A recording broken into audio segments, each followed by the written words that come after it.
Thanks everyone for coming and welcome to our newbies. We have one newbie here.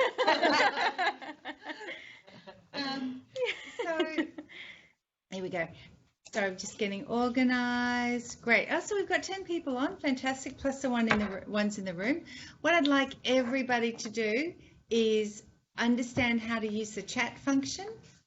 So please, if you don't know how to use chat at the moment, put your hand up and we will show you how to do that. But if you could all mute and use the chat function as much as you can in order to let us know how we're going. Do you have any questions? Are there any areas that you think is fantastic, in which case you could just say fantastic, thumbs up, or if there's something that you don't really like, then please say so. Is that all okay? Great. So today what we're going to do is take you through the what we've been doing since we had the Collective Genius sessions back in April, and I'm going to ask Spencer to share her screen. Also, Faith, we can see the top of your head. Yes, we can, and it's a very nice top of your head. Oh, thanks, Faith. Just fix that. I'm sure you can see me now. Oh, and you're wearing a lovely red top. That looks lovely on you. Okay. I've learned it does this every time. Okay, hold on. So Beck said hi everyone in chat, so if you can see that, you know you can do the job. All right, so today's is an update, as I said, on the work that the circles have been doing since we had the Collective Genius sessions back in April. Joining me today, who will be sharing what we've been up to, is Spencer Allen, who is our intake support manager, Sharon, who's our business improvement manager, and Beck in Canberra. So you all know Beck. So where we started, just remind you that we talked back in April about the things that we wanted to discard. We wanted to Marie Kondo. In order for us to find time for those things that sparked joy, or in our words, add impact, we first had to identify all those things that didn't add any impact and do something about them. So today we're going to talk about what we've done. There were 4 streams of work. One was around improving scheduling, which Spencer was facilitating. Another was reducing the write-up, that we'll hear from Beck on. Measuring the right stuff with Sharon, and I was focused on maximising our impact. So what I'm going to do is hand over to each of the 4 stream facilitators who are going to share what we've been up to. Spencer. Hi everyone. So I was the facilitator for Stream 1. And the goal of our stream was to essentially improve our scheduling.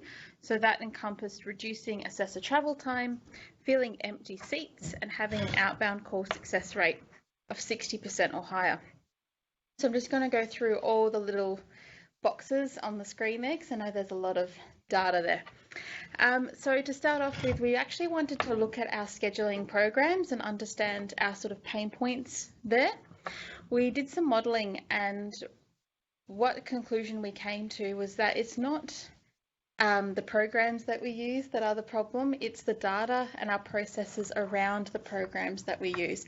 So Rover itself is actually an amazing tool. It can do 100,000 permutations each run, each time. It looks at Google Maps and it comes up with every single route between every single combination of every assessor and every client that we've put in that work group. So it's something that a human can't do, and it's amazing. So, but what the actual issue was the data that we were putting in there. It was fitting out a schedule that we weren't very happy with. So Rover works best when it doesn't have constraints on it. So what we wanted to do was to look at what constraints we could remove. So some that we can't move. So we can't move assessors where they live, where they live. We can't change that. But what we can change is how many assessments each assessor did in a day. So previously, and we started off with WA Metro and SA because that was sort of the biggest pain point for people. It was Rover was an issue. So we started off there and we looked at the schedule setup as it currently stood a couple of months ago. And a lot of the assessors, when I say this, and you guys, it will make sense. On Monday, half the team had a 2-day, the other half had a 3-day. On a Tuesday, they swapped. On a Wednesday, they swapped. The only day that was consistent was Friday, which was generally a 2-day, a 2-assessment day on a Friday. So what we wanted to do is do what I like to call equalising, and this idea came from Tanya and Craig in South Australia. So what Rover would do is, if there was an assessor north and an assessor south, and the north assessor had a 2-day and the south assessor had a 3-day, and up near our north, near our 2-day assessor, there were 3 appointments, and down south there were 2, it would send the assessors the opposite direction to fill their days, because that was a constraint. It said, on these days I need to give these assessors 3, and the other half of the team I need to give them 2. So where can I send them to give them their 3 and give them their 2 without too much travel in between appointments? So we equalised the roster. We started off in South Australia, and everyone on a Monday did 3, everyone did 2 on a Tuesday, Wednesday 3, then 2, Thursday, Friday. The result was immediate. The travel went way down immediately, and we thought, that's incredible. So we did the same thing in WA, Metro as well, and we saw some results there as well. Not as significant, but we did see some reduction in travel time. The next constraint that we wanted to remove was the time band that we booked clients in. So previously, Intake would phone clients and offer a time band of either between 9 and 12 or between 11 and 2. Again, Rover would have to go, well, I have to see this client between 11 and 2, so I will send an assessor here, there, and everywhere in order to meet that constraint. So we got rid of it. So now we book clients between 9 and 2, with some contingencies in place for clients who are not available in that time frame.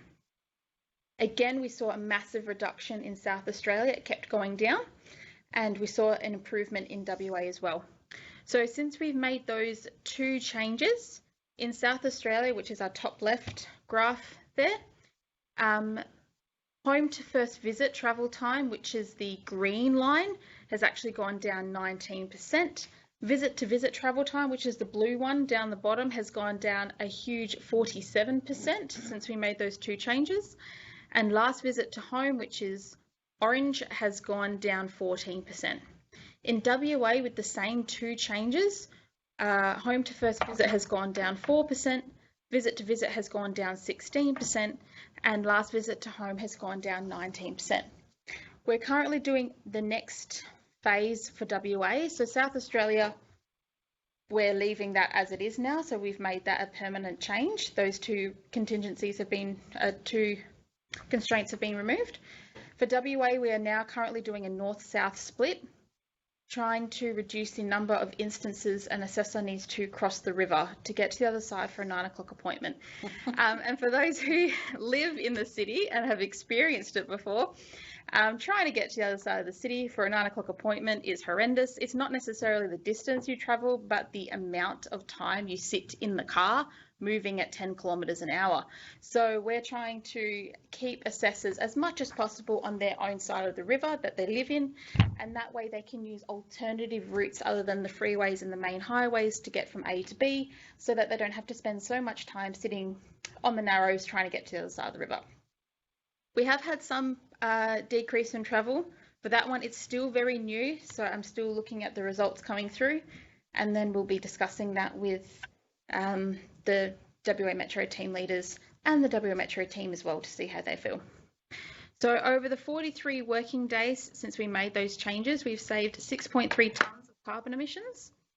Over the course of the year, that's equivalent to the carbon emissions of 7.7 people. So that's pretty exciting that an organisation of our size has made 2 small changes to 1 business unit of what we do, and we've saved that sort of environmental impact we've had. I think is pretty awesome.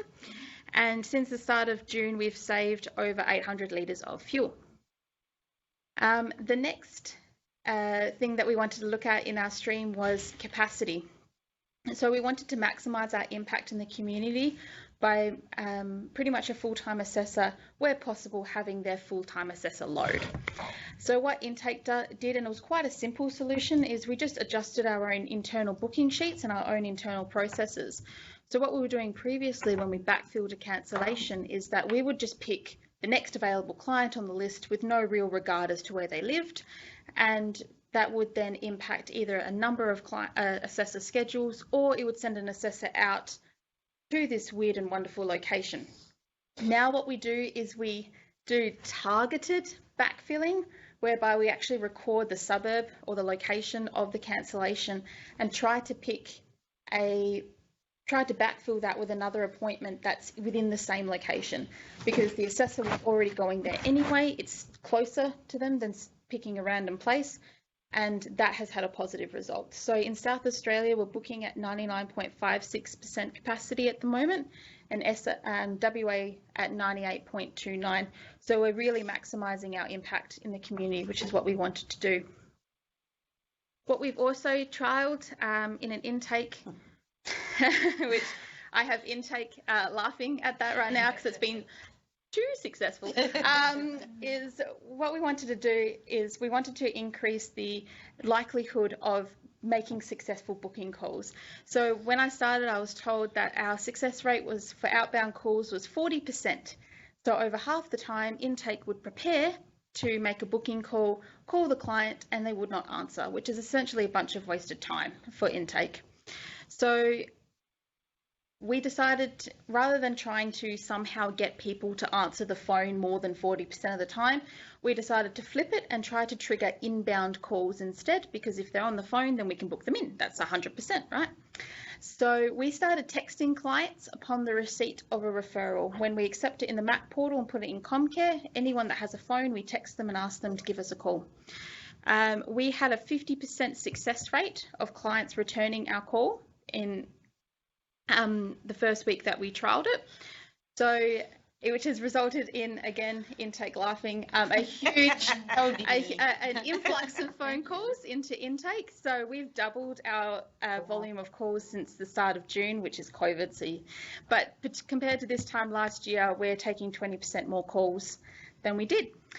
So what our next step for that is to look at the language that we have in our text message. We have had the Comcare upgrade week before last, I think it was, which means now we have more characters to play with. So we're going to try and get a higher than 50% rate firstly, but secondly, invoke a positive emotional response, because that is their first interaction with us, that text message. So we're going to try a few different things and see what has the highest rate and the best emotional response. In terms of next steps, still going to look at the results of the WA North-South split to see how that goes. I have had Queensland ask, or when are you going to have a look at our schedule? So that will be something that we'll be doing next as well. And what we're also wanting to do in intake is look at our language use to make sure it's consistent between intake and the assessors. So another pain point identified was that assessors were spending time in the home, and I experienced this myself when I was training to be an assessor, having to explain why we were there, the fact that we weren't ACAT, what it is that we're doing. So what we want to do at an intake level is get ourselves across what the active assessment is, what the client can expect, and that way the assessors don't need to spend time explaining themselves when they get there, and they can just jump straight into the value stuff. And I am now going to hand over to Beck. Any feedback for Spencer, do drop a note. We had a great comment already from Virginia, so if you have any feedback, please drop a note in the chat.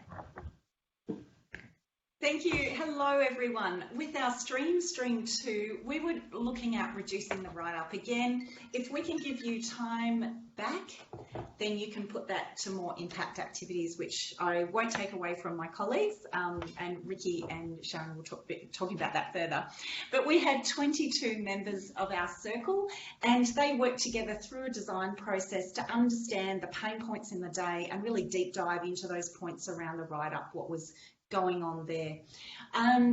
We had sort of 4 streams of activity, of solutions to that we trialled and had a go at within our circle, and then that led to bringing a more organisational wide trial, which was the Rapid Write-Up Week, and I can see a lot of the names here that are on the screen that participated in that, so I thank you so much for doing that. With Rapid Write-Up Week, we thought, if we just give you 4 things that you've got to focus on in your write-up, what happens in regards to that time? Because what we're trying to do in this stream is balance the effort and time that you put in the write-up with the outcome and the quality of that write-up. So it's really getting that balance right that gives you a quality write-up. We went on average, and so these are just average numbers. They did line up with a median number as well. That the 100 minutes was the number that we had before we moved into Rapid Write-Up Week, and it went to an average of 61 minutes. Now, of course, this is an average. It includes RARAS as well as initial assessments. So some were higher, some were smaller, but on average, and the median sat at 59 minutes actually. So the average was 61 minutes there. And wonderfully, it achieved the quality measures. So we did some audit checks across the top, and the majority of all assessments achieved those quality standards. So that was great. From our circles, we also have a range of educational tools. So we have some live quizzes, we have some card activities, we are sort of mucking around with ideas around great debates and things. So we've got some really interactive educational tools around the write-up, and of course the enhanced reablement training, which is in the development phase at the moment, and we're looking forward to releasing that, and that will give you new distributed methods, including self-paced and online, which you can tap into different parts of the reablement training, including the write-up module. So we're still in the consultation phase, but as we develop, we look forward to presenting you new ways of learning about the write-up and assessment and so on. Our next steps: finalise that development of the training materials, release the new tips and techniques and other materials that we have in team meetings, and make sure that the research that we did and the data that we collected is relevant and able to be implemented across the organisation in the future. So I will now hand over to my colleague Sharon, who will talk more about Stream 3 and quality. Thanks, Beck. So yeah, as Beck mentioned, we're Stream 3, and our goal was to determine how do we measure the impact we are having. So we started off by exploring the indicators of good quality assessment as well as a bad assessment, and from that we identified 4 elements of a quality assessment. And that was our actions in the home or in the hospital for compacts, the client's experience, our ability to meet what the department requires, and also our ability to demonstrate an active assessment and reablement outcomes. So those were the 4 elements that we identified. And we then went on to explore what tools we could utilise to measure these elements. And with the tools, we identified a self-report form, so that's from an assessor's perspective, an observation tool, so that again just built on our current observation tool, the client satisfaction survey, which again is already in place, but we just amended and really refined that. The NSAF audit, the self-audit, which is the department requirement, so we can change that. The NSAF Plus, we did, have considered to retire that, and we've put in its place just a few questions that look at what the important domains are for ACNA, so active assessment and reablement. And the last one was reablement outcomes. So that's of course what we capture in Comcare. So that of course remains as is. So those were the tools that we identified. And as we looked closer at each of the tools, we had a few aims, and that was to align the measures so that they enable triangulation of scores. And what we were trying to achieve there was cross-checking across the measures. So we look at a client's perspective, from an assessor's perspective, and a team leader's perspective. So we'd look across and see, okay, is what a clients think the same as what an assessor perceives from that same assessment or in general, and also what a team leader is perceiving. So that of course will allow for great conversations and learning opportunities as well. We also, the aim when we were looking at the tools was to ensure that we're measuring what's important to ACNA. So things like the active assessment and reablement, positive ageing. So we're looking at all those sorts of domains. And the last thing we looked for was we wanted to reduce duplication. And that was, again, part of the reason for why we were retiring the NSAF Plus, but we made sure that all the tools were capturing what was important to us. So that's what we looked at when we were looking at the tools. Where to from here? We're just looking at finalising all the measures. And what we're also trying to achieve is bringing all the tools together in one place, where all the tools are together, the outcomes are together. Currently, we use different mediums to capture them, so we're looking at bringing them all together into one. Thanks, Ricky. Thank you, and keep your comments coming. So, maximising the impact was the stream that I was facilitating. And what we were trying to do is identify how we can have greater impact, particularly in the time that we're with the client, whether it's in intake or with the assessor or later on. So we started by exploring concepts such as attitudes, mindset, and motivation. We did that because when we looked at the outcomes of the reablement phase, based on the information that assessors were putting into Comcare, what we found was that roughly 50% of people said, according to the assessor, believed that the client achieved their goals. 30-something% said that they partially achieved, and something under 20% of people did not achieve their goals. And so what we were interested in is exploring is why that happened, and is there a way that we can help some of those people who had partially achieved their goals to achieve them in particular. And what we found when we looked at it is sometimes it was time. They needed more time. Sometimes it was impact or influence from others. You know, my daughter didn't want me to, all right?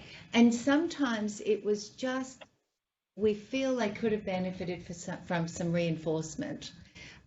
So what we did was we came up with a series of 15 questions to try and understand how we could differentiate our client base in order to provide the information to our clients in a way that fits their mindset. So for example, if there's no way on this earth that somebody is going to be engaged in reablement strategies, we don't give up on them. But what we might do is we might give them some information that says, here's why, you know, here's the benefits of active aging, for example. Somebody who's really, really positive about achieving their goals and about, you know, the approach to the assessment can be quite different because they already get it. All right. So thank you. Our intake team has tested 15 questions over, I think it was about 4 weeks. Does that sound right? Probably. Maybe longer. So we had lots of different sets that we were testing, and then we found a couple of questions that had the greatest potential to put people into a sort of to differentiate them. And we then ran those through on a quantitative level, and we think we've identified a key question that will help us to identify right up front what someone's mindset is.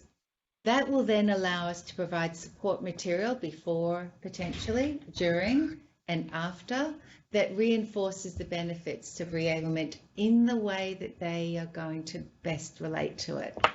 And we've identified a communications agency to help us develop those things. So how does it all fit together? When you look at it, the 4 streams, we wanted to reduce the travel and write-up time in order to create space for impact activities. If we can carve out 30 minutes, whatever it ends up being, in the rapid write-up, it looked like it was 40 minutes. If we can carve out that much time, it gives the assessors an opportunity to spend more time on the things that both have the greater results for clients, but also gives them more joy. Because we all identified in that original work that they don't, filling out an assessment form does not spark joy. By being clear on what adds impact and basically getting rid of some of the stuff that we thought was important to measure, we cleaned it out and we said if we make it easier to measure, then we can have better conversations. And I think the rapid write-up was a really good example of when you just have some principles, what happens. Most people got it right almost all of the time, right? By improving efficiency in scheduling, we find the dollars to reinvest in Reablement Mark II. What we're doing, you might recall in the initial Collective Genius sessions when Brendan was speaking, he was talking about the need to balance price and outcomes, because the government, despite all of our good work, will still judge us on price. And when a tender comes out, we want to be able to demonstrate you get better results with us and we're not any more expensive. So by filling all of the slots, by keeping people busy, but carving that time out for impact activities, we're going to be cost effective and be able to invest in reablement. And of course, if we invest in reablement, we'll be leaders in assessment and case management services in Australia, and we'll be well positioned for tenders. So Compax is coming up for tender in the next month. The aged care system will come up for tender shortly, sometime in the next year. And we want to be in a position to say, not only do we do it better, but we can prove it. So it all fits together with a nice little bow around it. So, where to from here? Just to take a little, sorry, Donna, Mark 2 meant the next iteration of reablement. So how are we going to have more impact? Okay. So every year, management goes to the board and asks their opinion on what our focus should be, because boards give the direction to the organisation. Now, fortunately, our board is terrific in that they seek input from us. And so I put up to the board 3 strategic pillars for our focus this year. The first one was rebalancing operations. That's basically finalising all of the Collective Genius activities. Spencer's done an awesome job and she's almost finished. Doesn't mean we'll never change anything, but the goals we set for Collective Genius, Spencer's stream or circle, have been met. So congratulations, Spencer. Thank you. Beck, the rapid write-up, proved that we can do it.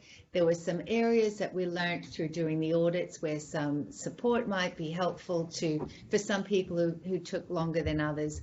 The tools and things have been developed. Beck's now working with team leaders and managers on how to share that in a way that's going to be effective. You've heard Sharon talk about how we've gotten rid of some tools, we've added some tools.